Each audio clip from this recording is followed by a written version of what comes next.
Hi guys, welcome to my YouTube channel.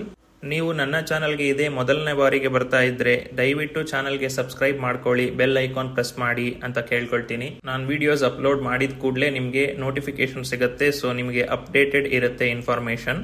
ಇನ್ನು already ನನ್ನ ಚಾನಲ್ಗೆ ಸಬ್ಸ್ಕ್ರೈಬ್ ಮಾಡಿಕೊಂಡು ನನಗೆ ಸಪೋರ್ಟ್ ಮಾಡ್ತಿರೋ ಎಲ್ಲ ಸಬ್ಸ್ಕ್ರೈಬರ್ಸ್ಗೂ ಥ್ಯಾಂಕ್ ಯು ಅಂತ ಹೇಳಕ್ಕೆ ಇಷ್ಟಪಡ್ತೀನಿ. ಆಲ್ಮೋಸ್ಟ್ ಒಂದು 20-25 ಡೇಸಿಂದ ವಿಡಿಯೋಸ್ ನಾನು ಅಪ್ಲೋಡ್ ಮಾಡೋಕ್ಕಾಗಿಲ್ಲ.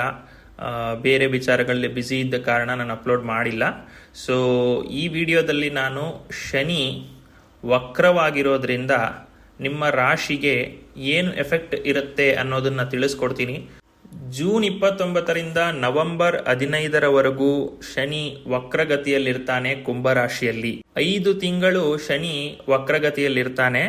ವಕ್ರಗತಿಗೆ ಬರ್ತಿದ್ದಾನೆ ಅಂತಂದ್ರೆ ವಕ್ರಗತಿ ತ್ಯಾಗ ಮಾಡಿದ ಕೂಡಲೇ ಅವನು ಮುಂದಿನ ರಾಶಿಗೆ ಹೋಗ್ಲಿಕ್ಕೆ ಸ್ಟಾರ್ಟ್ ಮಾಡ್ತಾನೆ. ಸೊ ಮಾರ್ಚ್ 2025 ಅವನು ಮೀನ ರಾಶಿಯಲ್ಲಿ ಹೋಗಿ ಸೆಟಲ್ ಆಗ್ತಾನೆ. ಒಂದು ಗ್ರಹ ವಕ್ರವಾದಾಗ ಆ ರಿಲೇಟೆಡ್ ಮ್ಯಾಟರ್ಗಳು ನಿಮ್ಮ ಲೈಫಲ್ಲಿ ತುಂಬಾ ಇಂಪಾರ್ಟೆನ್ಸ್ ತಗೊಳುತ್ತೆ. ನೀವು ಆ ಮ್ಯಾಟರ್ಗಳಲ್ಲಿ ತುಂಬಾ ಹಾರ್ಡ್ ವರ್ಕ್ ಮಾಡಬೇಕಾಗತ್ತೆ. ಅದೇ ರೆಟ್ರೋಗ್ರೆಷನ್ ಅಥವಾ ವಕ್ರಿಗತಿಯ ಒಂದು ನಿಮಗೆ ಎಫೆಕ್ಟ್ಸ್ ಆಗುತ್ತೆ ನಿಮ್ಮ ಜೀವನದ ಮೇಲೆ. ಈಗ ಒಂದೊಂದೇ ರಾಶಿಗಳಿಗೆ ಹೇಗಿರುತ್ತೆ ಎಫೆಕ್ಟ್ಸು 5 ತಿಂಗಳು ಅಂತ ನಾನು ತಿಳಿಸ್ಕೊಡ್ತಾ ಹೋಗ್ತೀನಿ. ಈಗ ವೃಷಭ ರಾಶಿಯವರಿಗೆ ಶನಿ ವಕ್ರಗತಿಯಿಂದ ಏನು ತೊಂದರೆಗಳು ಅಥವಾ ಏನು ಎಫೆಕ್ಟ್ಸ್ ಆಗುತ್ತೆ ಅಂತ ತಿಳಿಸ್ಕೊಡ್ತೀನಿ. ನಿಮಗೆ ಶನಿ 9ನೇ ಮತ್ತು 10ನೇ ಮನೆಯ ಅಧಿಪತಿ. ನಿಮ್ಮ ರಾಶಿಯ ಅಧಿಪತಿಯಾದ ಶುಕ್ರ ಪರಮ ಮಿತ್ರ ಶನಿಗೆ. ಆ ಕಾರಣದಿಂದ ನಿಮ್ಮ ರಾಶಿಯವರಿಗೆ ಸಾಮಾನ್ಯವಾಗಿ ಅಷ್ಟು ತೊಂದರೆಗಳು ಆಗೋದಿಲ್ಲ ಶನಿಯಿಂದ. ಅದರಲ್ಲಿ ಪ್ರಯಾರಿಟಿ ಲಿಸ್ಟಲ್ಲಿ ತಗೊಂಡ್ರೆ ತುಲಾ ರಾಶಿಯವರಿಗಂತೂ ಜಾಸ್ತಿ ನೆಗೆಟಿವ್ಸ್ ಅಂತಲ್ಲ, 0% ನಿಮಗೆ ತೊಂದರೆಗಳು ಕೊಡದೆ ಕಾಪಾಡ್ತಾನೆ ಶನಿ. ಆದರೆ ತುಂಬ ವಿಪರೀತ ತಪ್ಪು ಮಾಡಿದರೆ ಖಂಡಿತವಾಗ್ಲೂ ಶಿಕ್ಷೆ ಕೊಡ್ತಾನೆ. ಒಂದು ಲೆವೆಲ್ವರೆಗೂ ನೋಡ್ತಾನೆ. ತಾಳ್ಮೆ ಇದೆ ಶನಿಗೆ. ತಾಳ್ಮೆ ಎಷ್ಟಿದೆಯೋ ಅಷ್ಟೇ ಕೋಪನೂ ಇರ್ತದೆ. ನೀವೇನಾದರೂ ತಪ್ಪುಗಳು ಮಾಡಿದ್ರೆ ತುಂಬ ತೊಂದರೆಗಳು ಅನುಭವಿಸ್ತೀರಾ. ತಪ್ಪು ಮಾಡಿಲ್ಲ ಅಂದರೆ ನೀವೇನೂ ಎದುರುಕೊಳ್ಳೋ ಅವಶ್ಯಕತೆ ಇಲ್ಲ. ಈಗ ಶನಿ ನಿಮಗೆ 10ನೇ ಮನೆಯಲ್ಲಿ ಸಂಚಾರ ಮಾಡ್ತಿದ್ದಾನೆ ಮತ್ತು 10ನೇ ಮನೆಯಲ್ಲಿ ವಕ್ರನಾಗಿದ್ದಾನೆ. So first of all job ವಿಚಾರದಲ್ಲಿ ಸ್ವಲ್ಪ ಸಮಸ್ಯೆಗಳಾಗತ್ತೆ. ಪ್ರೆಷರ್ಸ್ ಜಾಸ್ತಿ ಆಗುತ್ತೆ. ಅಲ್ಲಿ ಪ್ರೆಷರ್ ಜಾಸ್ತಿ ಆಗೋದ್ರಿಂದ ವರ್ಕು ಮತ್ತು ಪರ್ಸನಲ್ ಲೈಫ್ ಬ್ಯಾಲೆನ್ಸ್ ಸ್ವಲ್ಪ ತೊಂದರೆ ಆಗೋ ಚಾನ್ಸಸ್ ಇರುತ್ತೆ. ಮತ್ತು ವರ್ಕ್ ಪ್ರೆಷರ್ ಜಾಸ್ತಿ ಆಗೋದ್ರಿಂದ ನಿಮ್ಮ ಸ್ಟ್ರೆಸ್ನಲ್ಲೂ ಸ್ವಲ್ಪ ಇನ್ಕ್ರೀಸ್ ಆಗುವಂಥ ಚಾನ್ಸಸ್ ಇರುತ್ತೆ. ಓವರ್ ಥಿಂಕ್ ಮಾಡೋ ಅವಶ್ಯಕತೆ ಇಲ್ಲ. ಅನವಶ್ಯಕ ವಿಚಾರಗಳ ಬಗ್ಗೆ ತಲೆ ಕೆಡಿಸ್ಕೊಳ್ಬೇಡಿ. ವರ್ಕ್ ಪ್ರೆಷರ್ ಜಾಸ್ತಿ ಆದಮೇಲೆ ಅದನ್ನು ಫೇಸ್ ಮಾಡಲೇಬೇಕಾಗುತ್ತೆ. With great power comes great responsibility ಅನ್ನೋ ಥರ ನಿಮಗೆ ರೆಸ್ಪಾನ್ಸಿಬಿಲಿಟೀಸ್ ಜಾಸ್ತಿ ಆಗೋ ಚಾನ್ಸಸ್ ಇದೆ. ಇನ್ನು ಬಿಸ್ನೆಸ್ ಮಾಡೋ ವ್ಯಕ್ತಿಗಳಿಗೆ ಮೇಷರಾಶಿಯವ್ರ ಥರ ನಿಮಗೂ ಸ್ವಲ್ಪ ಕಾಂಪಿಟೇಷನ್ ಜಾಸ್ತಿ ಆಗುತ್ತೆ. ಆದರೂ ನೀವು ಕಾಂಪಿಟೇಷನಲ್ಲಿ ಎದುರ್ಕೊಳ್ಳೋಂಥ ಚಾನ್ಸಸ್ ಏನಿಲ್ಲ. ಸ್ವಲ್ಪ ಪ್ರಾಸ್ಪೆಕ್ಟಿವ್ ಬಿಸ್ನೆಸ್ನ ಕಳ್ಕೊಳ್ಳೋಂಥ ಚಾನ್ಸಸ್ ಇದೆ. ಬಟ್ ಕಾಂಪಿಟೇಟಿವ್ನೆಸ್ ಇನ್ನಷ್ಟು ನಿಮ್ಮನ್ನ ಸ್ಟ್ರಾಂಗೇ ಮಾಡುತ್ತೆ ಹೊರತು ವೀಕ್ ಅಂತೂ ಮಾಡೋದಿಲ್ಲ. ಸೊ ಬಿಸ್ನೆಸ್ಗೆ ಮಿಕ್ಸ್ಡ್ ಬ್ಯಾಗ್ ಅಂತಾನೆ ಅಂದರೆ ಮಿಶ್ರ ಫಲ ಅಂತಾನೆ ಹೇಳ್ಬೋದು. ಇನ್ನು ಹಣಕಾಸಿನ ವಿಚಾರವಾಗಿ ಬಂದರೆ ಸ್ವಲ್ಪ ಹಣ ಜಾಸ್ತಿನೇ ಸಿಗುವಂಥ ಚಾನ್ಸಸ್ ಇದೆ. ಫೈನಾನ್ಷಿಯಲಿ ಏನು ಪ್ರಾಬ್ಲಮ್ ಇಲ್ಲ. ಹಣ ಚೆನ್ನಾಗಿ ಫ್ಲೋ ಆಗುತ್ತೆ.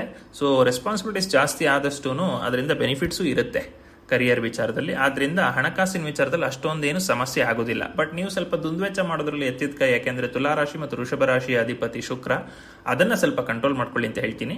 ಇನ್ನು ಲವ್ ಮ್ಯಾಟರ್ಸ್ ಅಥವಾ ರಿಲೇಶನ್ಶಿಪ್ ಮ್ಯಾಟರ್ ಬರೋದಾದ್ರೆ ಚೆನ್ನಾಗಿದೆ, ತೊಂದರೆ ಏನಿಲ್ಲ, ಸಮಸ್ಯೆ ಏನಾಗೋದಿಲ್ಲ. ಬಟ್ ಸ್ವಲ್ಪ ನನಗೆ ಟೈಮ್ ಕೊಡ್ತಾ ಇಲ್ಲ ಅಂದ್ರೆ ವರ್ಕ್ ಪ್ರೆಷರ್ ಜಾಸ್ತಿ ಆಗುತ್ತೆ ಅಂತ ಫಸ್ಟೇ ಹೇಳಿದ್ನಲ್ಲ, ಅದರಿಂದ ನನಗೆ ಟೈಮ್ ಕೊಡ್ತಾ ಇಲ್ಲ ಅಂತ ಬಾಂಡಿಂಗ್ ವಿಚಾರದಲ್ಲಿ ಸ್ವಲ್ಪ ಸಮಸ್ಯೆ ಆಗ್ಬೋದು. ಅದು ಬಿಟ್ಟರೆ ಇನ್ನೇನು ಸಮಸ್ಯೆಗಳಿಲ್ಲ. ಇನ್ನು ಆರೋಗ್ಯ ವಿಚಾರವಾಗಿ ಬರೋದಾದ್ರೆ ವೃಷಭ ರಾಶಿ ಫಸ್ಟ್ ಆಫ್ ಆಲ್ ತೋರಿಸೋದೇ ನೆಕ್ ಏರಿಯಾನ. ಸೊ ಆ ಕಾರಣದಿಂದ ಸ್ವಲ್ಪ ಗಂಟ್ಲು ವಿಚಾರದಾಗ ಹುಷಾರಾಗಿರಬೇಕು. Hormonal imbalance, especially thyroid hormonal imbalance ಇರ್ಬೋದು. ಮತ್ತು ಈ ವೆದರ್ ಕೂಡ ಅಷ್ಟು ಚೆನ್ನಾಗಿಲ್ಲ. ಸೊ ಆ ಕಾರಣದಿಂದ ಗಂಟ್ಲು ಕಟ್ಟುವಂಥದ್ದು, ಸ್ಟ್ರೆಪ್ ಥ್ರೋಟು, ಟಾನ್ಸಿಲೈಟಿಸ್ಸು, ಕಫ ಆಗುವಂಥದ್ದು, ಕೆಂಬರುವಂಥದ್ದು, ಇಂಥದ್ದೆಲ್ಲ ಥ್ರೋಟ್ ಇನ್ಫೆಕ್ಷನ್ ಆಗುವಂಥದ್ದು, ಇಂಥ ಚಾನ್ಸಸ್ ಜಾಸ್ತಿ ಇದೆ. ಸೊ ಆ ವಿಚಾರದಲ್ಲಿ ಸ್ವಲ್ಪ ಎಚ್ಚರಿಕೆಯಿಂದ ಇರಿ. ಸಾಧ್ಯವಾದರೆ ಬಿಸಿನೀರು ಕುಡಿಯೋದನ್ನ ಅಭ್ಯಾಸ ಮಾಡ್ಕೊಳ್ಳಿ. ಇನ್ನು ವೃಷಭ ರಾಶಿಯವರಿಗೆ ಇನ್ನು ಮುಂದೆ ಟೈಮ್ ಚೆನ್ನಾಗಿ ಆಗ್ತಾ ಇದೆ. ಜಾಸ್ತಿ ತಲೆ ಕೆಡಿಸ್ಕೊಳ್ಳೋ ಅವಶ್ಯಕತೆ ಇಲ್ಲ. ಈಗ ಶನಿ ನಿಮಗೆ 10ನೇ ಮನೆಯಲ್ಲಿದ್ದಾನೆ. 11ನೇ ಮನೆಗೆ ಶನಿ ಬರ್ತಾನೆ. ಮತ್ತು 2025 ಏಪ್ರಿಲ್ಗೆ ನಿಮ್ಗೆ ಗುರುಬಲನೂ ಸಿಗುತ್ತೆ. ಬೆಸ್ಟ್ ಪೀರಿಯಡ್ ಅಂತ ಹೇಳ್ಬೋದು. ತುಂಬ ಒಳ್ಳೆ ಪ್ರಾಸ್ಪೆಕ್ಟಿವ್ ಪೀರಿಯಡ್ ಇದೆ ಅದು. ಎಸ್ಪೆಷಲಿ ಆನ್ಸೆಸ್ಟ್ರಲ್ ಪ್ರಾಪರ್ಟಿ ಏನಾದರೂ ಎಕ್ಸ್ಪೆಕ್ಟ್ ಮಾಡ್ತಾ ಇದ್ರೆ, ಆಸ್ತಿ ವಿಚಾರದಲ್ಲಿ ತಗಾದೆಗಳಿದ್ರೆ ಅದೆಲ್ಲವೂ ಸಾಲ್ವ್ ಆಗುತ್ತೆ. ಬಟ್ ನವೆಂಬರ್ವರೆಗೂ ಅಂದರೆ ಈ ವಕ್ರ ತ್ಯಾಗ ಆಗೋವರೆಗೂ ಸ್ವಲ್ಪ ಹುಷಾರಾಗಿರಿ. ಏನಂತ ತೊಂದರೆ ಮಾಡೋದಿಲ್ಲ ತುಲಾ ರಾಶಿಯವರಿಗೆ ಮತ್ತು ವೃಷಭ ರಾಶಿಯವರಿಗೆ. ಬಟ್ ತೊಂದರೆ ಮಾಡೋದಿಲ್ಲ ಅಂತ ನೀವು ತುಂಬ ನೆಗ್ಲಿಜೆನ್ಸ್ ತೋರಿಸಿದ್ರೆ ಸ್ವಲ್ಪನಾದರೂ ತೊಂದರೆ ಆಗುತ್ತೆ. ಆ ಸ್ವಲ್ಪ ತೊಂದರೆನೂ ಏನಕ್ಕೆ ಅನುಭವಿಸ್ತೀರಿ, ಅದನ್ನು ಅವಾಯ್ಡ್ ಮಾಡಲಿಕ್ಕೆ ಈ ಅಡ್ವೈಸ್ ಕೊಡ್ತಾ ಇದ್ದೀನಿ.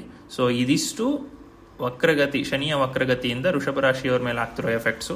ವಿಡಿಯೋ ನಿಮಗೆ ಇಷ್ಟ ಆಗಿದ್ರೆ ದಯವಿಟ್ಟು ಲೈಕ್ ಮಾಡಿ. ನನ್ನ ಚಾನಲಿನ ಸಬ್ಸ್ಕ್ರೈಬ್ ಮಾಡ್ಕೊಳ್ಳಿ. ಈ ವಿಡಿಯೋ ಬೇರೆ ಇನ್ನಷ್ಟು ಜನಕ್ಕೆ ಶೇರ್ ಮಾಡಿ. ನಿಮ್ಗೆ ಏನಾದ್ರು ಡೌಟ್ಸ್ ಇದ್ದರೆ ಕಮೆಂಟಲ್ಲಿ ಕೇಳಿ, ನಾನು ಆದಷ್ಟು ಸಾಲ್ವ್ ಮಾಡೋಕ್ಕೆ ಟ್ರೈ ಮಾಡ್ತೀನಿ. ಇನ್ನು ನಿಮ್ಮ ಜನ್ಮಜಾತಕ ಪರಿಶೀಲನೆ ಮಾಡಬೇಕು ಅಂದರೆ ಸ್ಕ್ರೀನ್ ಮೇಲೆ ಕಾಣ್ತಿರೋ ನಂಬರ್ ಅಥವಾ ಇಮೇಲ್ ಥ್ರೂ ನನ್ನ ಕಾಂಟ್ಯಾಕ್ಟ್ ಮಾಡ್ಬೋದು. Thank you very much.